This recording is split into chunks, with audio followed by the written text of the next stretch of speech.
Binance, U.S., can move ahead with plan to acquire Voyager Digital's assets, judge rules. The bankruptcy judge in the Voyager Digital case chose to allow the deal with Binance, U.S. over objections from the U.S. Securities and Exchange Commission and state regulators.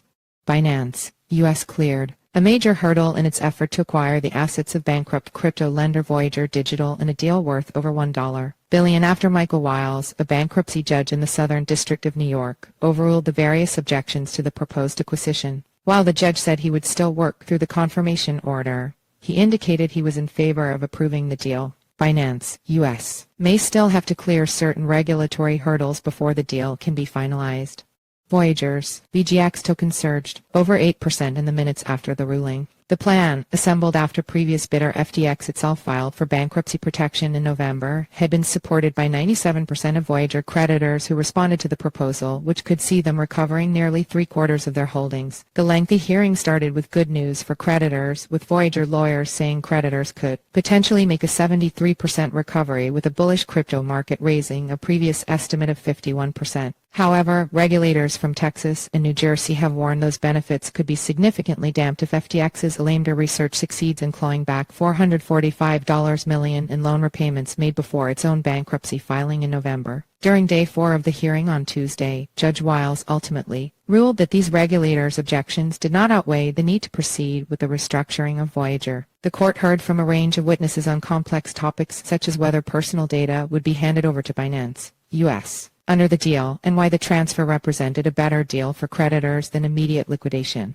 Creditors quizzed Voyager's financial advisors over points such as how to treat more exotic kinds of crypto assets and how to deal with customers in states such as New York, Texas, Vermont, and Hawaii, where regulators don't let Binance, U.S., operate.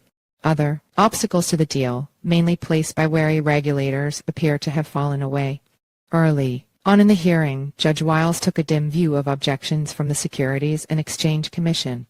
Earlier, court filings suggested Voyager struck a deal with the Federal Trade Commission to avoid interfering with a deceptive marketing probe. The hearing, which began Thursday, also gave various parties and regulators a chance to object to the proposed sale. The judge ultimately ruled that many of these objections either did not make a strong argument or that they would have unnecessarily bogged down proceedings. If the government wants to litigate that Voyager's sale of VGX tokens was an offering of securities, it should have done so, he said, referring to an SEC attorney's statement that the proposed sale may have securities law tie-ups. However, the regulators did not choose to do so. Based on the evidence provided during the hearing, Wiles would have had no choice but to rule that the transactions were perfectly legal, he added. Other concerns raised by parties included the possibility that Voyager customer data, including social security numbers, would be shared with Binance, U.S., and may be stored in offshore databases.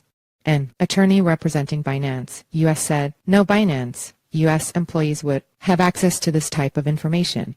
Jamie Crawley contributed, reporting,